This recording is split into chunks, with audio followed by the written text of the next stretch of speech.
Everyone, Josh here, WarGamingNewb, back with WarGamingNewb's first hobby vlog for the channel. This is going to be a regular occurrence. I actually do these hobby vlogs on the historical channel, but I haven't really done one on this channel. So moving forward, I'm going to be dropping these every few weeks just to give you guys updates on projects that I'm working on, stuff like that. Right now, the focus of the video and of the channel is going full hog into Battletech. Now that we've finally gotten over the hump of actually starting to play Battletech, the enthusiasm is there, and I'm starting to dig up some of the stuff that I have collected over the last decade in terms of Catalyst Games Lab stuff for Battletech. So I wanted to show off a couple things here and then a plan moving forward with some of the content that will be coming out of the channel that's Battletech related. So as you all know, Catalyst Games have reignited and created a renaissance of Battletech product and stuff recently because of the release of Beginner's Box and Game of Armor Combat, and then especially with the Clan Invasion Kickstarter. It's just kind of driven a whole new audience into the property that has been around for 30 plus years, which is fantastic. I personally have been a fan of Battletech for decades, although mostly through the MechWarrior games from Activision back in the mid-90s, as well as every MechWarrior or Mech Assault game that followed after that. I knew that there was a tabletop game out there when I was a kid. In fact, the first Battletech related product that I had was Aerotech, because they packaged that up as a separate box for those folks that don't know that, who are new to Battletech. In any case, I didn't know what to do with it back when I was 9 or 10, but I always thought it was cool. And then, you know, obviously, eventually morphed into playing the video games, and now, finally, after all these years, actually getting into tabletop.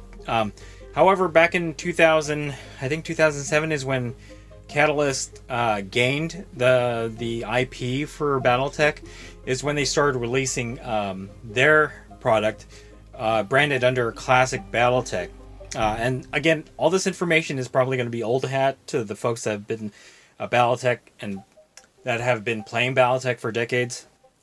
But for those folks that are actually now just getting into the property, that was when kind of like the little mini renaissance started for Battletech, was when Catalyst started putting product out back in the late 2000s and then the early 2010s.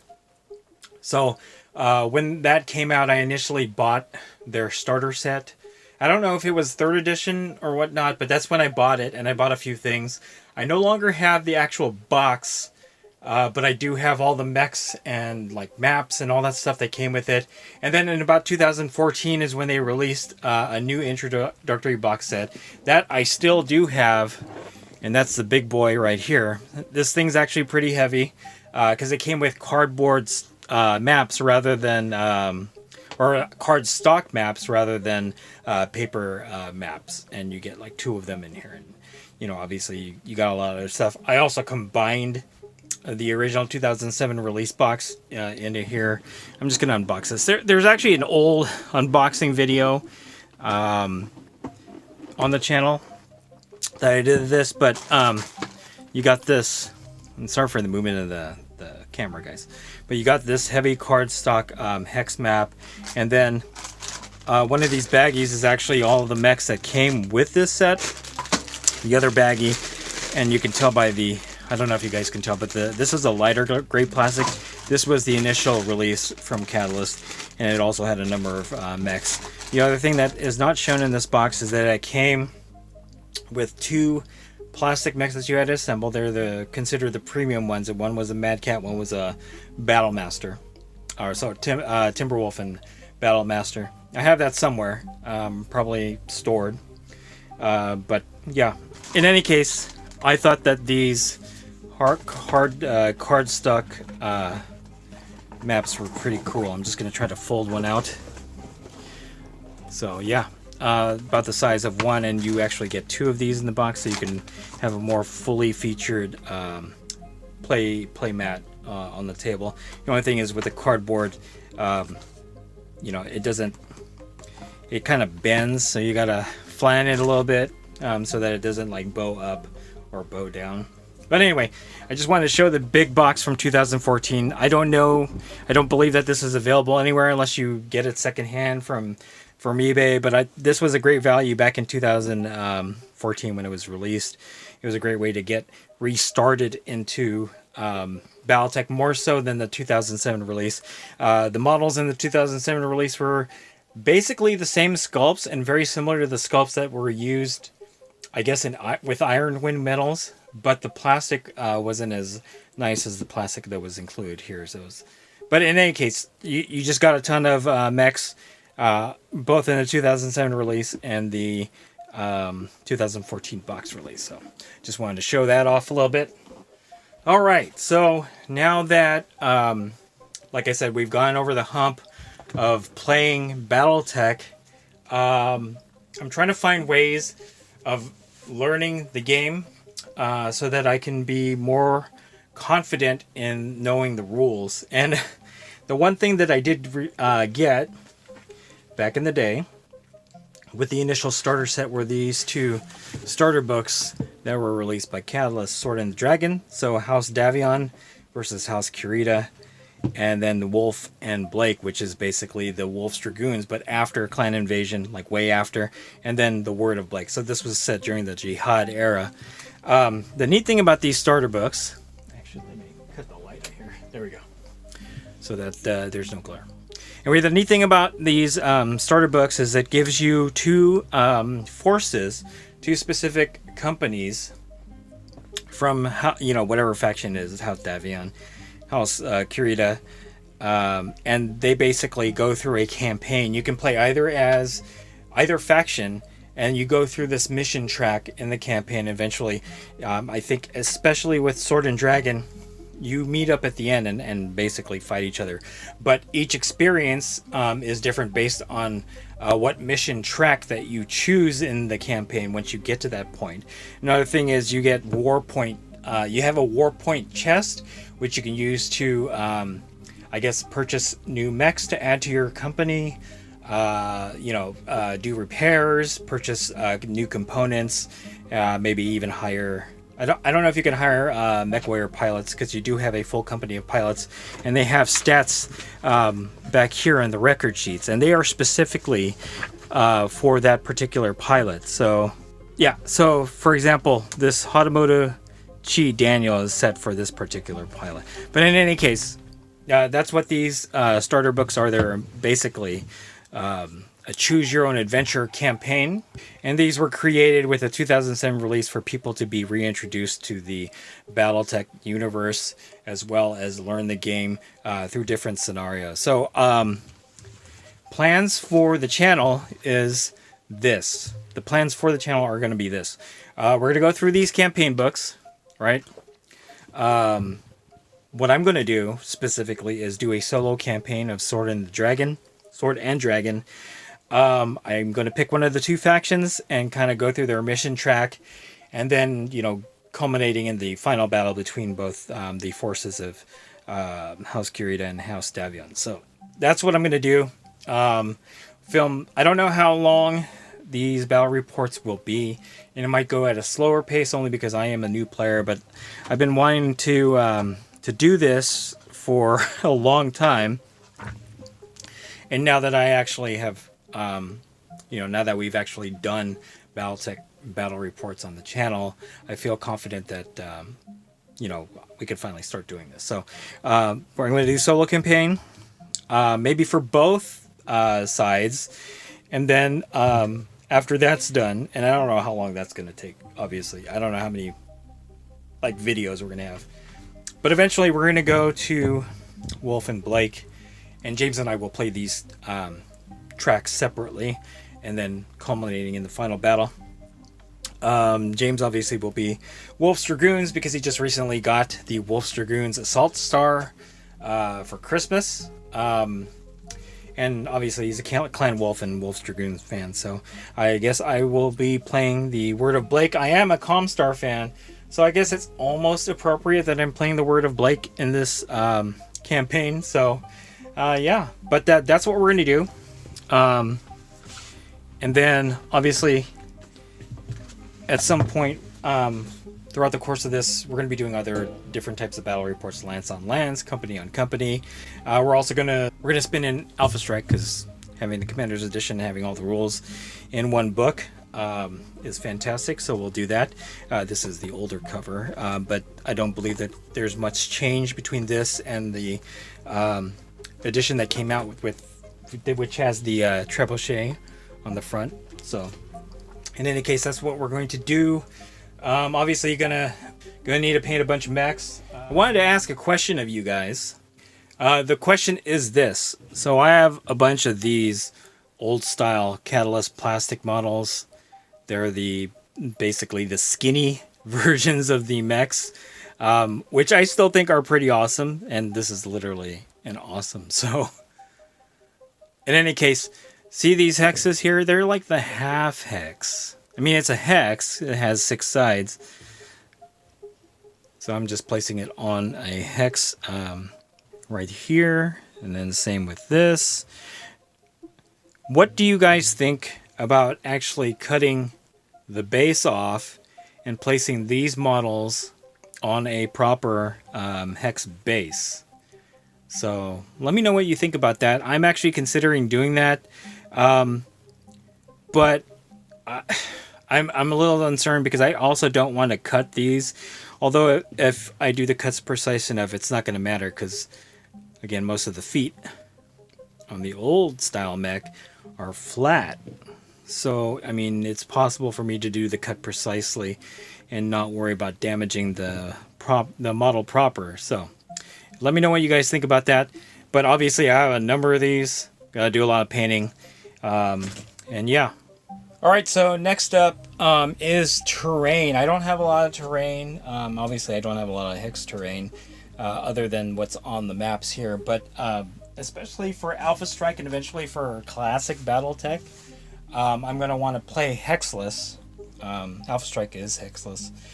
But I need terrain. And, you know, I could 3D print some stuff, but my printers don't have big build plates. So that'll be a problem when I want to print larger buildings. I can print smaller terrain pieces. In fact, I'm going to show you one, an STL that I downloaded from Thingiverse. It's kind of like this radar station or some communications station, and this one's actually hex, so it actually fits there. But I don't have a lot of 3D terrain for Battletech, Alpha Strike, and Battletech proper. However, I did find that some of the buildings from Privateer Press's Monster Apocalypse game will actually look pretty okay on the table for Battletech. And this is one of their pieces. It's a radar communication center, and it's about the right scale for Battletech. Let me see. Let me bring one of those old models back in here. So the scale, I feel, is good for Battletech. And they have a number of buildings that are kind of futuristic looking that I could probably use for Alpha Strike, and I'm thinking of doing that. Let me know what your thoughts are about incorporating terrain from other games, because I'd really like to know. But I feel that like some of the buildings are actually appropriate for Battletech, and obviously the scale is pretty good. So, all right.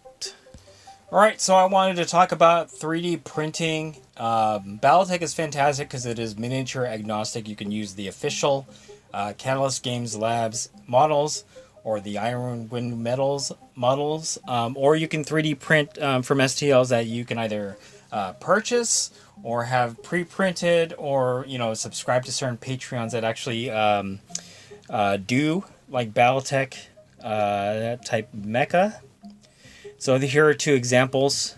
All right, so this Jaeger mech is actually from Matt Mason, aka Sylogy. He actually is a 3D model designer and had a number of like Mech Warrior Online models that he has posted on his Patreon. and is readily available. Again, this is the MechWarrior Online aesthetic, so I don't know if that's what you guys like. Obviously, when Catalyst started putting out their new models, they started looking slightly different, obviously from MechWarrior Online, but a lot of the models from MechWarrior Online are similar to the models in MechWarrior 5 Mercenaries. So there's a different, obviously a different look between the Piranha properties and their models and the Catalyst Games Labs models. So I actually like the look of this Jaeger mech. And I ended up, the funny thing is last year during lockdown, I ended up buying two small 3D printers, and all I did was print out MechWarrior models or Battletech models based on the two creators that I subscribe to on their Patreon, which is Sylogy, this for example, and then Polygon Masterworks, which actually does great model work and interpretations of Battletech mechs. So anyway, this is Sylogy, Matt Mason, MWO style, and this, and I actually have to cut this because that's a piece of flash. This is a Thug. So this Thug was designed by Polygon Masterworks, and yeah, I mean, it looks really good.